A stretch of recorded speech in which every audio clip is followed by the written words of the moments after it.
Bonjour à tous et bienvenue sur Usability. Aujourd'hui, nous allons voir comment jouer à Yu Yu Hakusho Slugfest sur PC en utilisant le tout nouveau BlueStacks 5, qui est conçu pour une vitesse fulgurante et une action de haute intensité.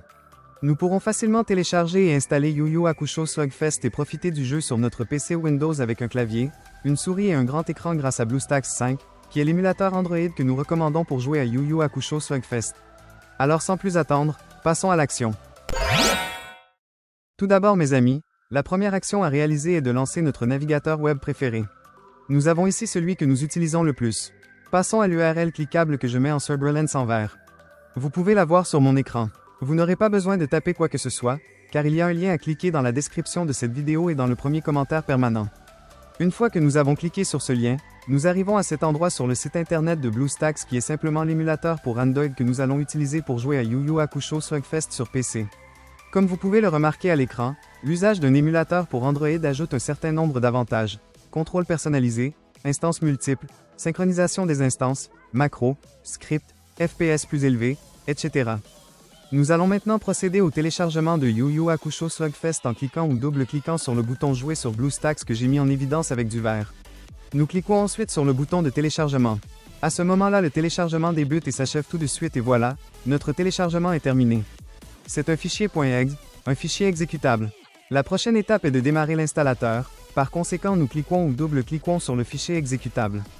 Si nous sommes sous Windows 10, il nous faudra accorder la permission d'apporter des changements au système. Nous répondons oui. Je minimise ce navigateur pour mieux accéder à l'installateur. Le logiciel d'installation est très sommaire. Il ne comprend que deux options, installer et configurer le chemin. Je vais vous expliquer à quoi sert configurer le chemin.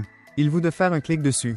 Maintenant, nous remarquons que nous pouvons regarder ici le chemin précis où notre émulateur sera installé. Si nous désirons changer ce répertoire, nous devons faire un clic sur ce bouton, sélectionner le chemin, après nous choisissons un tout autre répertoire et installons cet émulateur pour Android où nous voulons. Je vais le laisser par défaut. Je peux donc cliquer gauche sur Retour. Maintenant, je double-clique sur Installer. Nous y sommes, ça se lance. L'install a commencé et en partant de là, elle va entamer le téléchargement de ces mégaoctets qui sont affichés sur mon écran. Lorsque vous le téléchargez, il y aura plus ou moins de mégaoctets, c'est normal. La vitesse de téléchargement sera plus ou moins véloce, en fonction de la Internet et de la disponibilité des serveurs de cet émulateur pour Android. Maintenant, cela va très vite.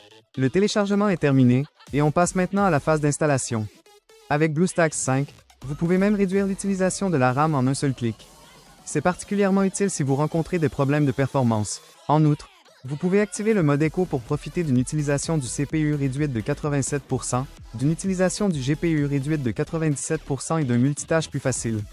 Comme vous pouvez le constater, BlueStacks 5 est conçu pour offrir stabilité et performance lors de longues sessions de jeu. L'installation est déjà terminée pour moi. Maintenant, l'émulateur Android s'est lancé sans intervention de ma part. Comme vous pouvez le constater, dans le bas de mon écran, vous pouvez remarquer une barre de progression qui va se comporter comme une jauge qui se remplit ainsi quand elle atteindra la fin. Notre émulateur sera lancé pour la première fois. En vérité, l'émulateur Android a déjà été lancé, le voilà pour la toute première fois. Avant de continuer, comme vous l'avez noté, il a généré deux icônes là sur le bureau de l'ordinateur. Le BlueStacks ainsi que le BlueStacks multi-instance. Vous verrez que l'icône BlueStacks est la seule qui nous intéresse. Chaque fois que nous voudrons exécuter Yu Yu Hakusho Slugfest sur notre PC de bureau ou PC portable, nous cliquerons à la souris sur cette icône et démarrerons l'émulateur pour Android. L'icône BlueStacks multi-instance vous permet de lancer plusieurs instances d'émulateurs. Et avec le nouveau gestionnaire multi-instance amélioré de BlueStacks 5 en mode écho, les joueurs peuvent exécuter plus d'instances de jeu plus rapidement et avec moins de lag. Il est temps de passer à la phase suivante, qui sera inévitable. Je veux parler de l'accès au Google Play Store anciennement Android Market. Pour ce faire, nous allons nous rendre ici, System Apps. Ensuite nous cliquons avec la souris. Et à partir de là, nous devrons cliquer avec notre souris sur Google Play. Comme vous pouvez le constater, le Google Play Store s'est évidemment lancé. À compter de maintenant, nous avons besoin de nous connecter. Maintenant que nous sommes arrivés ici, nous sommes tenus de faire la prochaine phase qui est exigée par Google. Aussi nous cliquons ou double-cliquons sur « Connexion ». Maintenant, il marque « Checking Info ». Il arrive quelquefois que cela reste bloqué sur cette étape et qu'il n'avance pas. Si c'est le cas, vous devrez essayer de vous connecter à nouveau dans 2 ou 3 heures alors le problème sera vraisemblablement résolu. Maintenant, nous devons saisir notre adresse email puis son mot de passe. Cet email doit être une adresse MyGmail et son mot de passe qui lui correspond. À titre d'exemple, vous pouvez employer la même adresse email que celle que vous utilisez habituellement pour vous connecter à votre compte YouTube. Je vais donc saisir mes informations et je reviendrai ici dès que je l'aurai fait. Voilà, les informations ont été TP. Maintenant le géant Google nous accueille et nous montre les conditions d'utilisation. Nous allons donner notre accord en cliquant avec la souris sur le bouton « J'accepte ». Ensuite, il nous invite à sauvegarder sur son cloud. Vous pouvez très bien laisser la case cochée, ainsi ça créera une sauvegarde des données de cet appareil dans G-Drive. Je ne vais pas cocher la case, mais cela n'a pas beaucoup d'importance. On clique une ou deux fois simplement sur J'accepte. Google Play Store sera lancé par défaut et sans intervention de notre part. Dans le but d'installer un jeu, nous devons faire un tour sur le bureau de notre émulateur en double-cliquant sur cette icône mise en évidence avec du vert.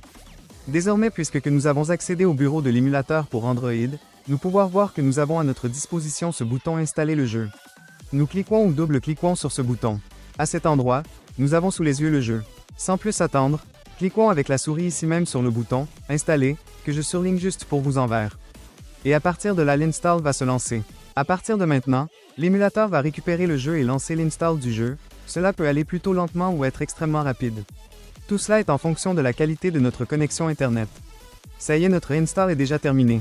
Désormais, allons sur le bureau de l'émulateur pour Android en cliquant gauche sur le bouton que je mets en Surbrillance avec du vert, dans le but de démarrer Yu Yu Hakusho Slugfest pour la toute première fois. Nous sommes déjà sur le bureau de l'émulateur pour Android, et nous devons cliquer un ou deux fois sur cette nouvelle icône de l'app Yu Yu Hakusho Slugfest qui a été générée.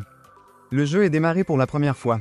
C'est top, je peux cliquer avec notre souris à n'importe quel endroit sur l'écran et aussi me servir du clavier. Je vais vous expliquer le niveau de volume de l'émulateur pour Android. C'est à cet endroit. Nous pouvons voir l'icône d'amplification du volume et l'icône d'un volume plus faible. Grâce à cela, nous ne dépendons pas du volume de notre machine sous Windows pour accroître ou mettre en sourdine l'audio de notre émulateur Android. Après, pour apprécier au max cette expérience, nous avons la possibilité de lancer l'application de jeu sur ce grand écran. Pour cela, nous avons à notre disposition deux options. Voici la toute première fois où nous double-cliquons sur cette icône que je vous indique en vert. À ce moment-là, élargissons cet écran, en affichant une bordure tout en haut, une à droite et une tout en bas. Dès qu'on a envie de connaître les sensations du jeu ou une toute autre appli Android mode plein écran, on clique ou double-clique sur cette icône. Ainsi, nous pourrions tout de suite lancer notre jeu en mode plein écran. Afin de arrêter le mode plein écran, sur votre clavier, appuyez sur la touche F11. Ainsi, nous voilà retournés, sans surprise, en mode écran courant. C'est le moment idéal pour vous parler du mapping du clavier qui sera très captivant. Ainsi, nous serons en mesure d'utiliser le jeu beaucoup plus aisément. La première action à effectuer consiste à cliquer gauche sur cette icône de clavier. Et là, vous allez pouvoir réaliser les modifications nécessaires. En ce qui me concerne, je vais aller à l'essentiel en conservant la configuration par défaut.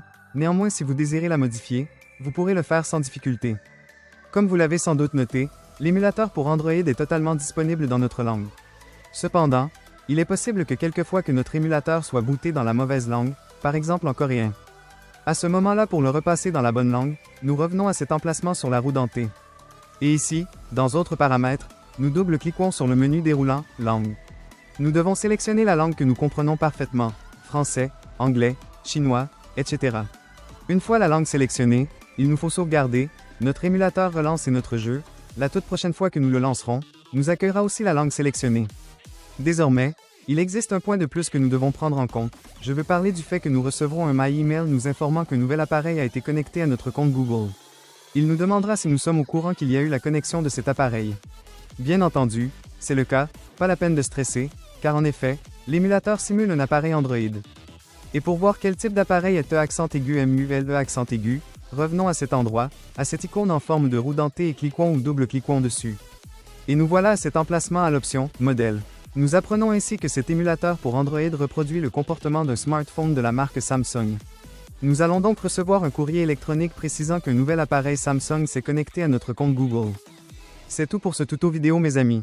Je souhaite de tout cœur qu'il vous ait plu, et mieux encore qu'il vous sera utile. Si oui, donnez-lui un bon like, abonnez-vous, et si vous avez des commentaires, des questions à me poser ou des suggestions à faire, laissez-les dans la boîte de commentaires ci-dessous. Cliquez gauche sur l'une des vidéos qui s'affichent sur votre écran et rendez-vous dans les prochaines vidéos. Au revoir.